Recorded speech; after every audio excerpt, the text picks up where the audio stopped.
యుగ యుగములకు మహిమ కలుగును గాక.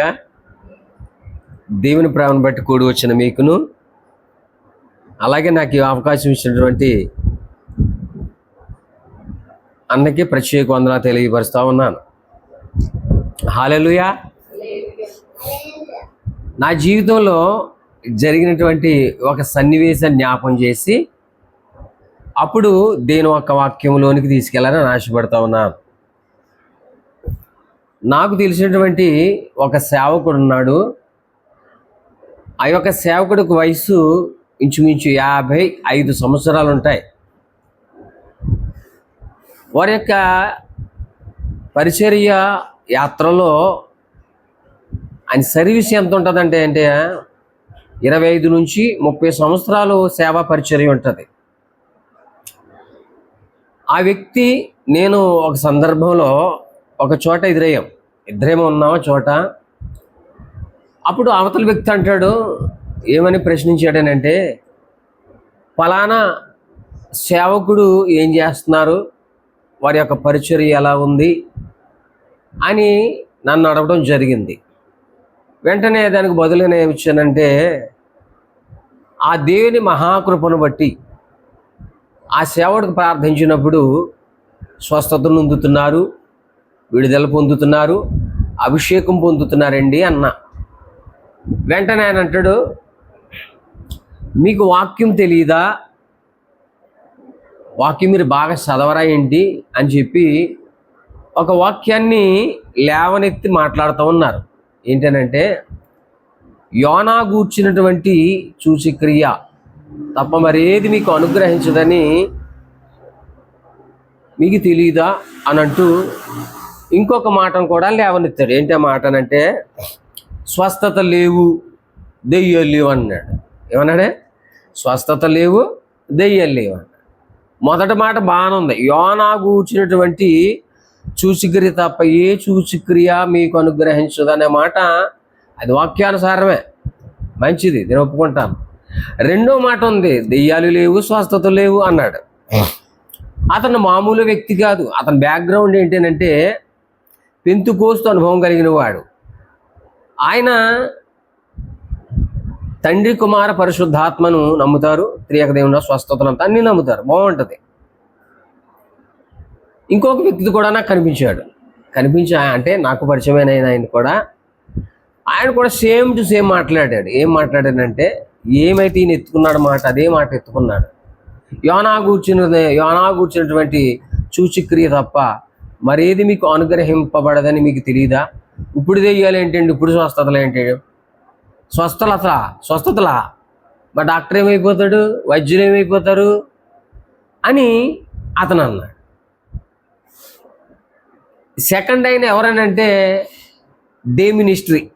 ఎవరో డే మినిస్ట్రీ అంటే అర్థమవుతుందని ఆయన ఇంకా యేసుప్రభు వారిని సరిగ్గా నమ్మరాలు, ఇంకా పరిశుద్ధాత్మనే నమ్ముతారు. పరిశుద్ధాత్మ యొక్క క్రియలను నమ్మరు. ఆ పరిశుద్ధాత్మ దేవుడు చేసినటువంటి ఏ కార్యాలు వారు నమ్మరు. ఆయన దే మనిషి, ఇంకా ఆయన తెలిసాడు దే మినిస్టర్ అయినా. మరి ఈయన పెంతుకోస్తు అనుభవం అంటే మామూలుడు కాదు. ఆయనకు అర్థం లేదు ఈయన మాట్లాడటంలో. నాకు బాధ కలిగింది ఏంటంటే, స్వస్థత లేవు, దెయ్యం లేదు అంటాడు. ఏంట్రా నాయన ఎట్లా మాట్లాడుతున్నాడు ఈయన అని ఆలోచన చేసి చూస్తే, ఈయన సభలు పెడతాడు. సభలు పెడితే గొప్ప గొప్ప సేవకులందరినీ కూడా పిలుస్తూ ఉంటాడు. ఈయన మైండ్ సెట్ ఎలాంటిది అంటే, ఎవరిని పిలిస్తే, ఏ సేవకుడిని అయితే పిలిస్తే జనాలు ఆ సభకి తండోపలకు వస్తారో బాగాను అన్వేషణ చేసి చూసి అప్పుడే సేవకుడి డేట్ తీసుకుని ఆ సేవకుడిని సభలకు పిలుస్తూ ఉంటాడు. ఇది ఊరుకున్నటువంటి విధానం. అయితే పిలిస్తే మంచిదే, గొప్ప గొప్ప సేవకుల్ని సభలకు పిలిచడం అనేది చాలా మంచిదే. అయితే పిలవబడిన వాడు ఎటువంటి పిలుస్తున్నారంటే, ఈయన ఆత్మ లేనివాడిని, ఆత్మకు వ్యతిరేకంగా చెప్పినటువంటి ఆ యొక్క ఆ పరిశుద్ధాత్మ పొందని వారి పరిశుద్ధాత్మ యొక్క వ్యతిరేక కార్యాలు చెప్పేటువంటి ఆ సేవకుని పిలవటం. అతగాడు ఏం చేస్తాడు, వచ్చిన ఆయన ఈ పరిశుద్ధ గ్రంథంలో నుండి కొన్ని వాక్యాలు స్వస్థత లేవు, దెయ్యాలు లేవు అనేటి మాటలు ఎక్కడైతే రెఫరెన్స్లు ఉంటాయో వాటన్నిటిని క్రోడీకరించి ఆ సంఘంలో విత్తటం. ఎప్పుడైతే అట్లా విత్తుతాడో ఇలాంటి సేవకులు వెళ్ళి వింటూ ఉంటారు. విన్నప్పుడు ఈయనేమంటాడు, ఆహా ఇది నిజమే కదా అని ఏదైనా నోరాగిలించి చూస్తుంటాడు. ఎప్పుడైతే ఇలా చూశాడో అతను చెడ్డ విత్తనాలన్నీ హృదయంలో వేస్తాడు. అలనాడు హవ్వ కూడా సాతాను దగ్గరికి వెళ్ళి ఇది నిజమా అని అన్నది. ఎప్పుడైతే నిజమా అని హవ్వ అలాగందో పండు కోసి అవచేతులు పెట్టినట్లుగా వచ్చిన సేవకుడు కూడా ఏం చేస్తున్నాడంటే ఆత్మ లేదు, వరములు లేవు, స్వస్థత లేవు అనేటువంటి రెఫరెన్స్ అనేటి మాటలను తీసుకొచ్చి నోరు ఆగిలించి తీసిపెట్టిన ఇలాంటి సేవకు నోట్లో చేతులు పెట్టేస్తున్నాడు. ఎప్పుడైతే పెట్టాడో ఈయన ఇలాంటివి మాటలే నాలాంటి యొక్క వ్యక్తుల దగ్గర ఇలాంటి మాటలు ఆయన మాట్లాడుతూ ఉన్నాడు. అవి పైపెచ్చు ఈ సేవకుడు ఏ సేవకుడు 25 నుంచి 30 సంవత్సరాల సీనియర్ కలిగినటువంటి పెంతెకోస్తు అనుభవం కలిగినటువంటి ఈ సేవకుడు ఏమంటాడంటే తన సంఘంలో మనం ప్రార్థన చేయగా మన సంఘములో ఫలానా వారికి స్వస్థత నొందింది, ఫలానా మన సంఘములో మనమందరం ప్రార్థన చేయగా మన సంఘం అంతా కలిపి పిల్లలు లేని వారికి పిల్లలో దేవుడు కొలుగు చేసాడు అని మరలా స్వస్థత గురించి ప్రసంగిస్తాడు. తాను పరిచయం చేసుకుంటాడు. ప్రార్థనతో శక్తి ఉందని, దేవుడు మళ్ళీ స్వస్థత చేస్తాడని, దేవుడు విడుదల ఇస్తాడని మళ్ళీ చెప్తూ ఉంటాడు. ఎందుకు ఇలా మాట్లాడుతున్నాడంటే ఇతను పరిశుద్ధ గ్రంథంలో కూడా శాస్త్రు పరిచయాలు కూడా అలాగే మాట్లాడతారు. వాళ్ళు అలాంటి మాటలు కూడా అలాంటి శాస్త్రు పరిచయాలు వంటి మాటలు అదేవిధంగా ఈ సేవకుడు కూడా మాట్లాడుతూ ఉన్నాడు. ఇక్కడ ఒక సేవకుడిని ఇబ్బంది పరిచి లేకపోతే ఒక సేవకుడిని కించపరిచి నేను మాట్లాడటానికి ఇష్టపడను. కానీ ఎందుకు ఈ మాట చెప్తున్నానంటే వారి లేవనెత్తిన మాట బాధ కలిగి మాట మాట్లాడుతున్నాను. ఏంటిది? స్వస్థత లేవు, దెయ్యాలు లేవు అనే మాట ఉంది చూశారు. ఆ మాట బాధ కలిగి ఈ మాట లేవనెత్తి ఈ మాటలు మీతో పంచుకోవాలని ఆశపడుతున్నాను సంఘంతో. కనుక మరొకసారి జ్ఞాపకం చేస్తున్నాను, ఏ సేవకుడిని కించుపరిచి మాట్లాడాలని నాకు ఉద్దేశం కాదు, కించుపరచను కూడా. ఇట్లా మాట్లాడడం ద్వారా ఏమవుద్ది? ఒక కుటుంబంలో యజమానుడు అతను తప్పుడుగా విని తప్పుడుగా మాట్లాడితే తప్పుడు నిర్ణయం తీసుకుంటే కుటుంబం నాశనం అయిపోతుంది. హల్లెలూయా. అలాగని ఒక నాయకుడిని నమ్ముకుని ముందుకు నిలబెట్టిన లీడర్ కూడా అతను తప్పుడు నిర్ణయం తీసుకుని తప్పుడు మాట మాట్లాడితే అతను నమ్ముకున్నటువంటి ప్రసంగం అంతా ఏమైపోతారు? పాడైపోతారు. అతనితో అక్కడ పోదు. కనుక శాస్త్రులు పరిచయాలు మాట్లాడినట్లుగా వీరు కూడా మాట్లాడుతున్నారు. ఆ మాటని ఇలా ఈరోజు మనం వాక్యానుసారంగా తీసుకుని అసలు ఏమిటి అన్నదాన్ని పరిశీలన చేద్దాం. ఇవన్నీ మనకు తెలిసినటువంటి సుపరిచితమైనటువంటి వాక్యాలే. చూద్దాం. మత్తయి సువార్త 12వ అధ్యాయము 38-39 వచనాలు చదివి సహాయం చేయండి. మత్తయి సువార్త 12:38-39. చూడగోరుచున్నామని ఆయనతో చెప్పగా ఆయన ఇట్లా నేను వ్యభిచారులైన చెడ్డ తరపు వారి సూచక క్రియను అడుగుచున్నారు.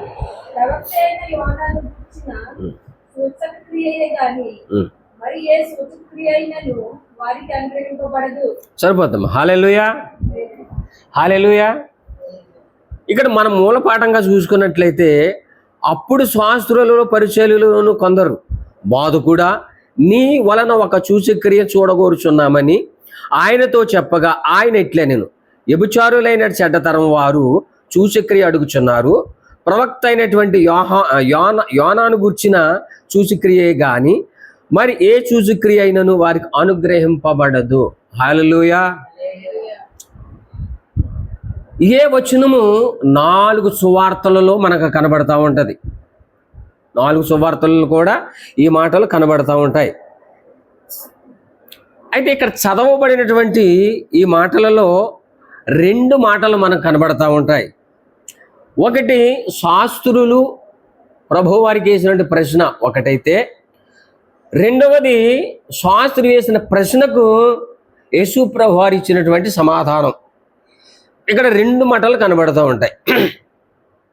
ఇక్కడ చాలా జాగ్రత్తగా గమనించినట్లయితే ఈ వాక్యాన్ని, శాస్త్రులు వేసిన ప్రశ్నకు ప్రభు అయిన యేసుక్రీస్తు వారు ఇచ్చినట్టే ఆ సమాధానానికి ఎట్టి పరిస్థితుల్లో అక్కడ సంబంధం లేకుండా కనబడుతూ ఉంటుంది. సరిగ్గా మనం గమనిస్తే ఎక్కడొక్కడ పొంతున కనబడతాం.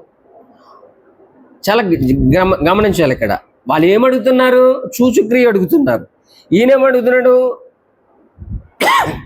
ప్రవక్త అయిన యోనా గూర్చినటువంటి క్రియే కానీ సూచక్రియే కానీ మరి ఏ సూచక్రియను వారికి అనుగ్రహింపబడదన్నారు.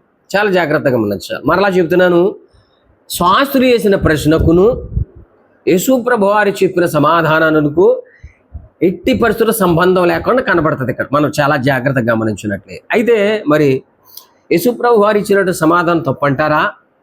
కాదు. అట్లా మనం అనరాదు. ఆయన మాట జీవము కలిగిన మాట. ఆయన ఏ మాట మాట్లాడినా అర్థం ఉంటుంది, దాంట్లో పరమార్థం కూడా ఉంటుంది. మరి ఏంటి అని మనం ఆలోచన చేయగలిగితే, మొట్టమొదటిగా శాస్త్రులు ఏం ప్రశ్న చేశారు అనే దాన్ని మొట్టమొదటిగా అర్థం చేస్తే దీనికి జతపరచబడతాదా లేదా అనేదాన్ని యేసుప్రభు ఇచ్చిన సమాధానం జతపరచబడుతుంది లేదని మనం అర్థమవుతుంది అనమాట. మొదటగా ఆయన వేసిన ప్రశ్న ఏంటంటే చాలా జాగ్రత్తగా గమనించండి. బోధకుడా, నీ వలన సూచక్రియను చూడగోరుచున్నామంటారు. చాలా జాగ్రత్తగా గమనిస్తే అక్కడ ఒక మాట ఉపయోగిస్తున్నారు, నీ వలన అని అంటున్నారు. అంటే నీ వలన అనే మాట ఎందుకు ఉపయోగిస్తున్నారంటే మనం గమనిస్తున్నట్లయితే ఇప్పటికిప్పుడే నువ్వు చేస్తే మేము చూడాలని ఎదురు చూస్తామన్నట్టుగా నీ వలన అని అంటున్నారు. ఆ మాట ఇంకా సుస్పష్టంగా మరొక చోట ఉంటుంది. మత్తయి సువార్త 16:1-2.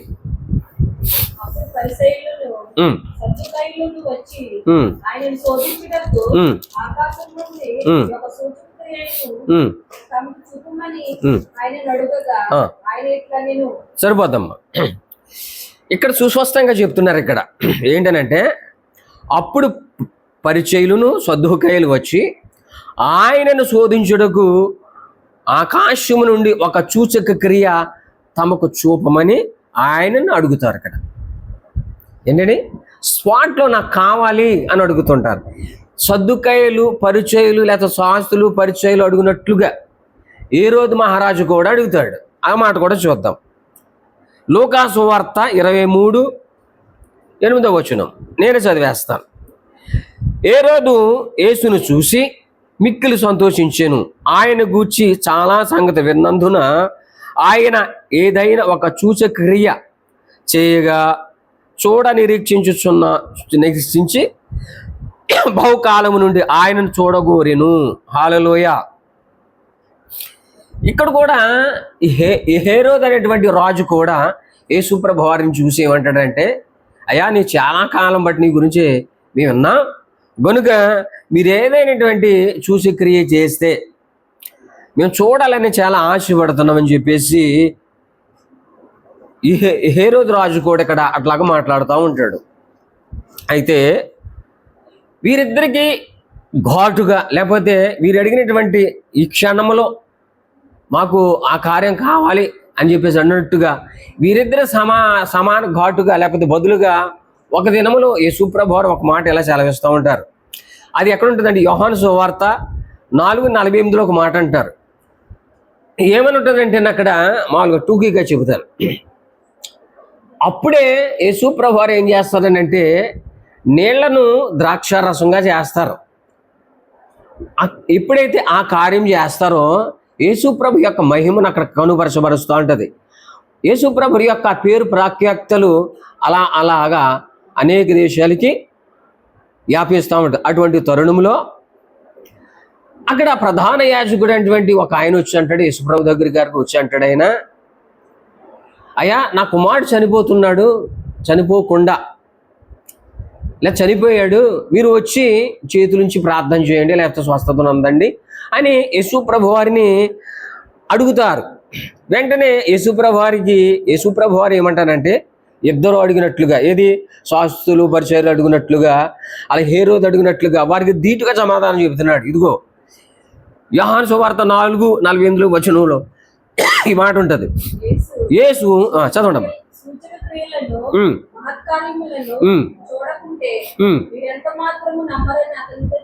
సరిపోతాం. ఏమంటాడు ఈయనగా ధీటుగా ఏం చెప్తాడు సమాధానం? చూసే క్రియలు మహత్కార్యములను చూడుకుంటే మీరు ఏమాత్రం నమ్మరని అతను చెప్తున్నాడు. అతనితో ఈ మాట చెబుతా ఉన్నాడు. ఎందుకు ఈ మాటను ఆయన లేవనెత్తవలసి వచ్చింది అంటే అప్పుడే యేసు ప్రభు వారు గొప్ప గొప్ప కార్యాలు ఎన్నో చేశాడు. ఒకటి కాదు, రెండు కాదు, అనేకమైనటువంటి గొప్ప గొప్ప కార్యాలు ఎన్నో చేసుకొచ్చాడు. కుంటి వారిని నడిపించారు, కన్ను లేని వారికి ఏమో చూపునిచ్చారు. ఆ ప్రకృతిని గర్ధించగా సముద్రము తనకు లోబడుతుంది, గాలి తనకు లోబడుతుంది, చనిపోరు సైతం కూడా యేసు ప్రభు వారు లేవనెత్తుతారు. ఇది నీళ్ళనేమో ద్రాక్షారసం చేయటం, ఇలా గొప్ప గొప్ప గొప్ప కార్యాలన్నీ కూడా ఈ శాస్త్రులు ఎదుట, ఈ పరిచర్య ఎదుట అనేకమైన గొప్ప గొప్ప కార్యాలు చేస్తే మళ్ళీ అంటారు ఇప్పుడే ఏమంటారా, ఇప్పుడే ఆకాశము నుండి చూచుక్రి చేయి, పరలోకము నుండి ఒక చూచుక్రి చేయి అని మాటి మాటికి వచ్చి యేసు ప్రభు వారిని శోధించడానికి వీరు అస్తమాను వచ్చి ఈ ప్రశ్న వేస్తూ ఉంటారు. అయితే యేసు ప్రభు వారు అంటారు ఒక సమయంలో ఇవన్నీ కూడా చెప్పుకుంటూ వచ్చి ఈ మాట చెప్పి సూచక్రియలు మహత్కార్యములు చూడకుంటేనే కానీ మీరు ఏమాత్రం నమ్మరని చెబుతూ ఆయన అంటాడు, ఏమంటాడంటే మత్తయి సువార్త 12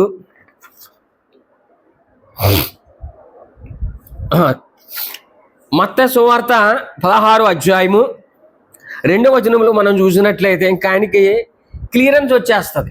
ఇక వీళ్ళు ఎలాగే మాట్లాడతారని చెప్పేసి ఒక క్లియరెన్స్ వచ్చేసి మత్తయి సువార్త 1:2 మాట్లాడతారు. 16వ అధ్యాయం 2 మాట్లాడతారు. ఏమైనా మాట్లాడతారంటే సాయంకాలమని మీరు ఆకాశం ఎర్రగా ఉన్నది కనుక వర్షం కురదనియు, ఉదయమున ఆకాశం ఎర్రగాను మబ్బుగాను ఉన్నది కనుక నేడు గాలివాన వచ్చిననియు చెప్పుదురు కదా. మీరు ఆకాశం వివేచింపనెరుగుదురు కానీ ఈ కాలము సూచనను వివేచింపలేరని ఇక్కడ వారికి యేసు ప్రభు వారు డిక్లేర్గా మాట్లాడుతుంటారు. ఏంటంటే మత్తయి సువార్త 16:2 మాట ఏంటంటే సూటిగా చెప్పేస్తాడు, ఒరయ్యా మీరు ఆకాశం వైపు చూసి వర్షం వస్తుందా లేదా అని క్లియర్గా చెప్పేస్తారు. ఆకాశ వైఖరిని చూసి ఈ కాలంలో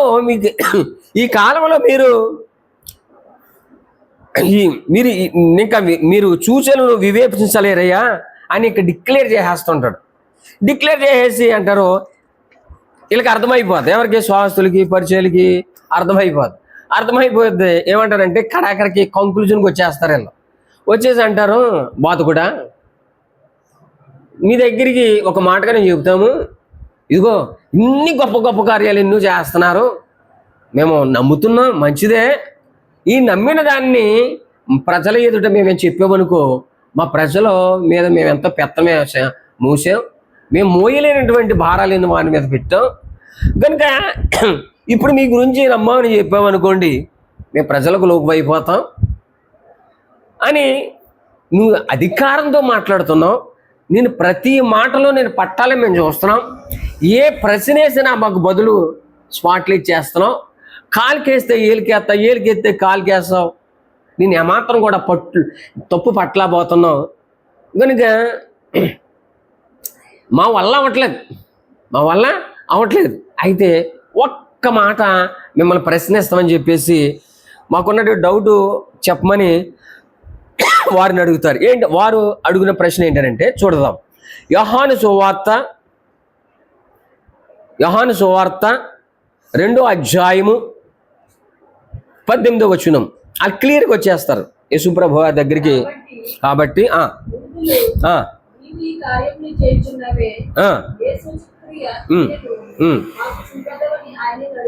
సరిపోద్దమ్మా. ఇక్కడ ఏమన్నారు యూదులు? నీవు ఈ కార్యములు చేయుచున్నావే, ఏ సూచక్రియను మాకు చూపెదవని ఆయనను అడుగగా. ఈ మాట చాలా జాగ్రత్తగా మనం గమనించాలి. ఏంటి ఈ మాట అని అంటే ఒప్పుకుంటున్నారు. మరలా జ్ఞాపకం చేస్తాం. వీళ్ళు ఒప్పుకుంటున్నారు, గొప్ప గొప్ప కార్యాలన్నీ చేస్తున్నాం, మంచిదే, మేము నమ్ముచున్నాం, మంచిదే. అయితే మాకు ఒక అనుమానం ఒకటి ఉంది. ఏంటి అనుమానం అంటే ఫలానా ప్రవక్త వస్తాడని, ఇది ఒక సూచక్రియ ఉంది. ఫలానా ప్రవక్త వస్తాడని మా గ్రంథంలో ఈ సూచక్రియ ఉంది. శాస్త్రులు జ్ఞానులు పరిశీలించగా ప్రతిదానికి ఆనవాలు ఉంది, సూచక్రియ ఉంది. కనుక నీవు మా గ్రంథములో నీ కొరకు ఏదైనా ఒక సూచక్రియ ఉందా అనేటి మాటను వీళ్ళు అడుగుతున్నారు. నా మాట అర్థమవుతుందమ్మా? వీళ్ళకున్న అనుమానం ఏంటి? మేము చదివినటువంటి గ్రంథాలలో ఫలానా ప్రవక్త వస్తాడని ఒక సూచక్రియ ఉంది, లేకపోతే ప్రవచనం ఉంది. అలాంటి ప్రవచనం బదుగుడా నీ కొరకు ఏదైనా ప్రవచనం ఉందా? ఆ ప్రవచనం ఉంటే ఆ సూచక్రియ మాకు చూపించు అంటున్నారు. అంతే. దానికి బదులుగా అంటున్నారు యేసుప్రభు వారు.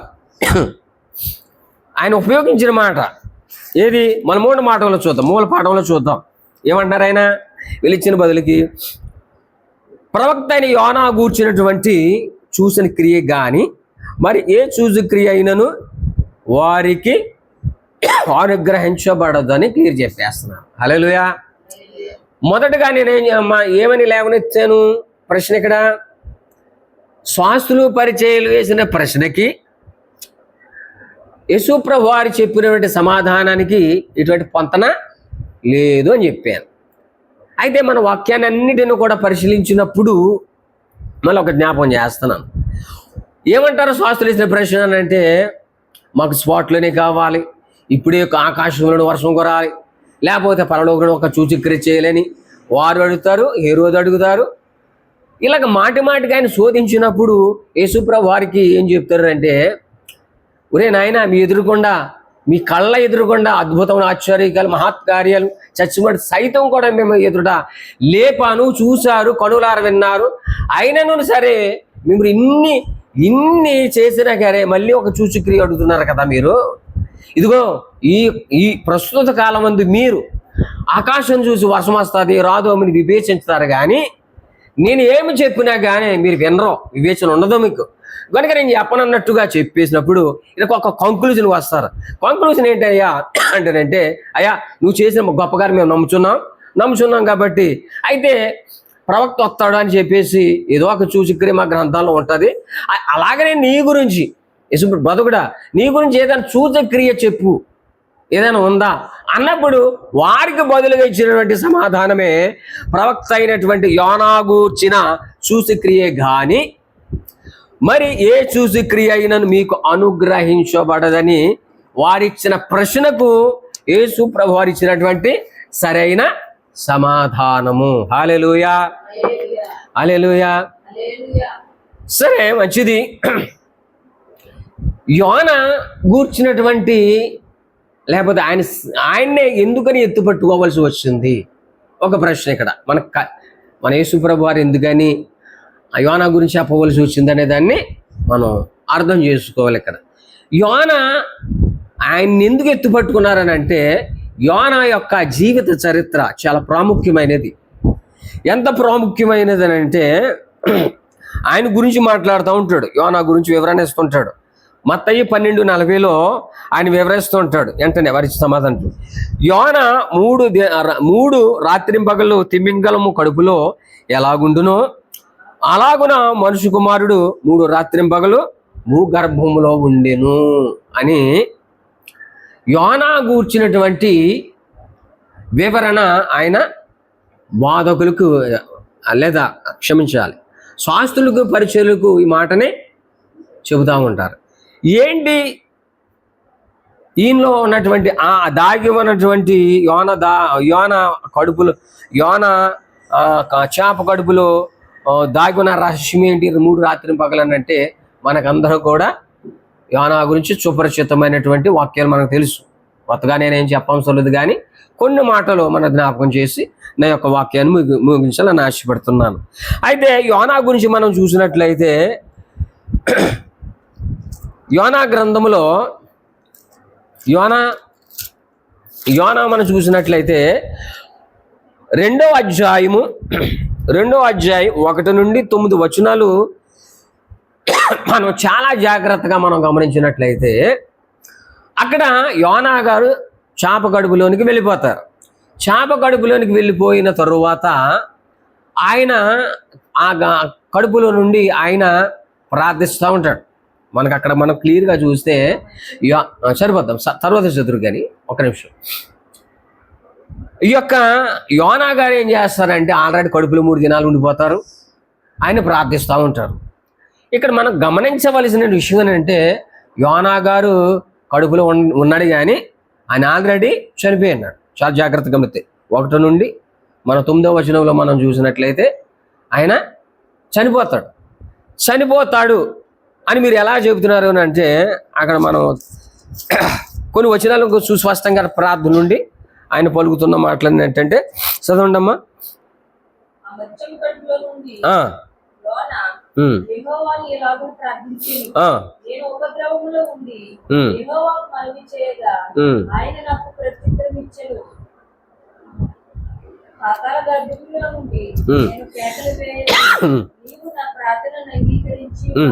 దాని స్పీడ్ చదవాలి.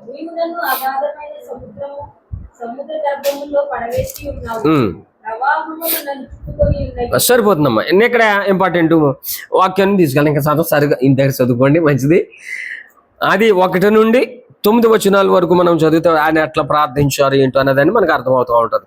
సరే, దీంట్లో 3వ వచనం మనం చూసుకున్నట్లయితే నీవు నన్ను అగాధమైన సముద్ర గర్భములో పడవేసి తీయున్నావు, మహాప్రళయమును నన్ను చుట్టుముచ్చి ఉన్నవి.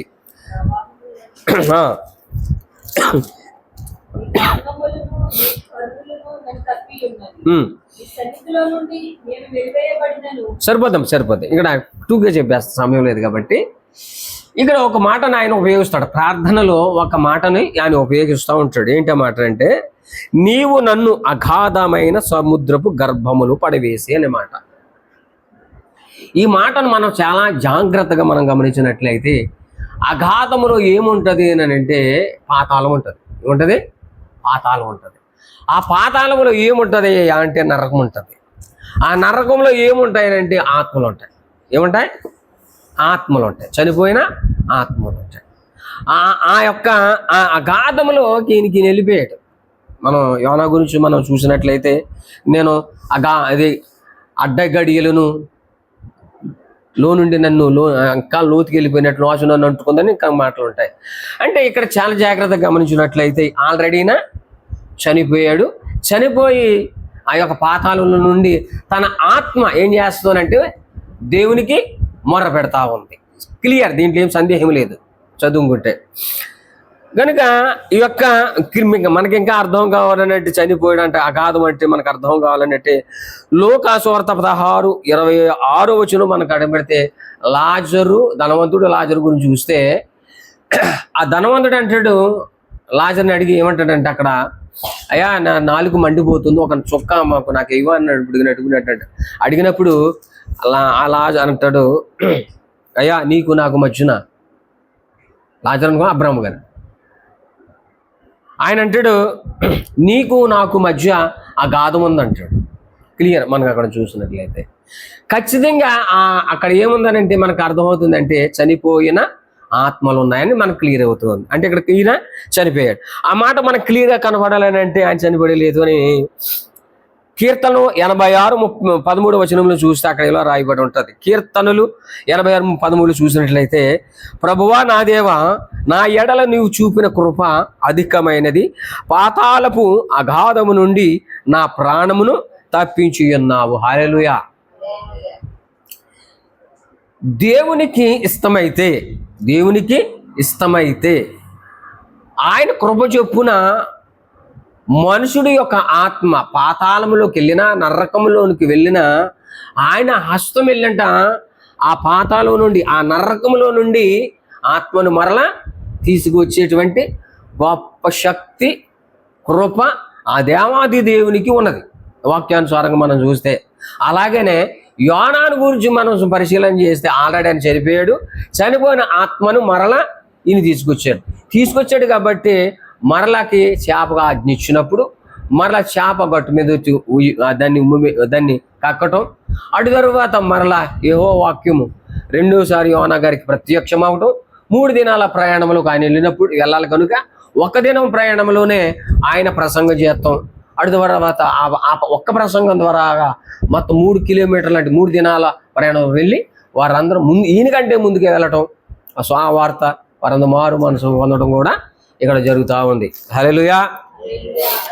అలాగనే యోనా ఎలాగైతే చనిపోయి ఉన్నాడో, పాతాళంలోకి వెళ్ళిపోయిందో, యేసు ప్రభు వారు కూడా చనిపోయి ఆయన ఆత్మ కూడా ఏమైంది అంటే మొట్టమొదటిగా పాతాళంలోకి వెళ్ళింది, ఆ తర్వాత పరదేశంలోకి వెళ్ళింది, ఆ తర్వాత పరలోకం కూడా వెళ్ళింది. ఈ 3 నెలల ప్రయాణంలో.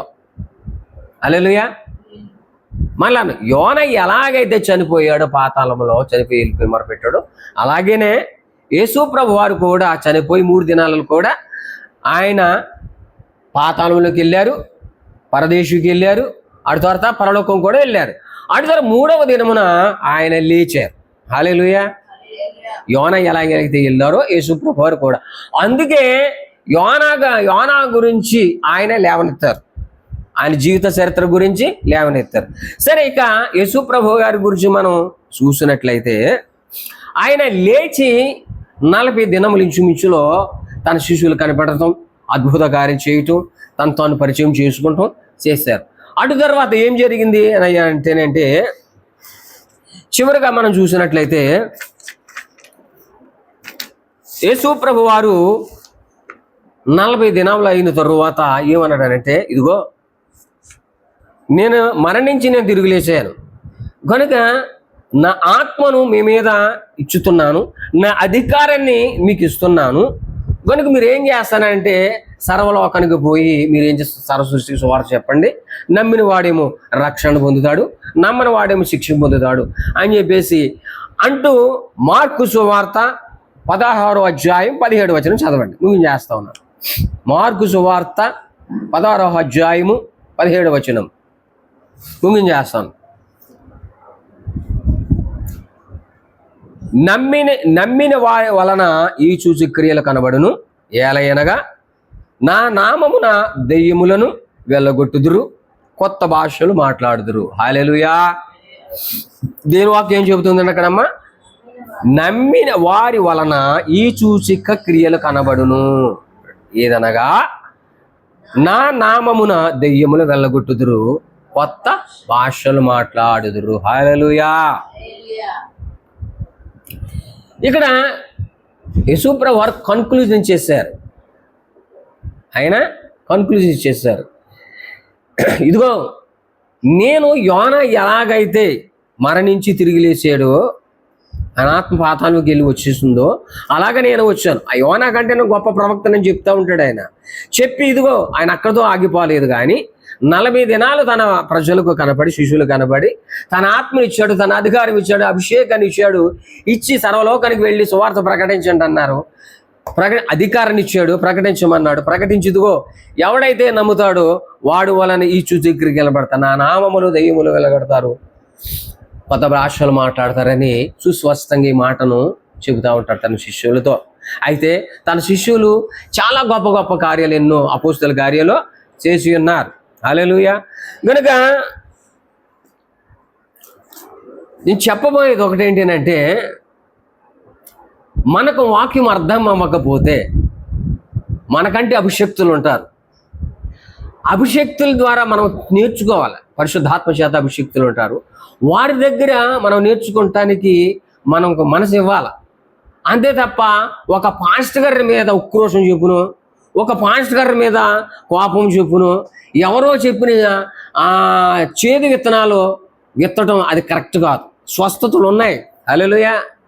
స్వస్థతలు ఉన్నాయి, విడుదల ఉన్నాయి. నిన్ను నన్ను ఎందుకు పుట్టించుకున్నాడో తెలుసా? సేవకుడా, సేవకురాలా, ఎందుకు పుట్టించుకున్నాడో తెలుసా?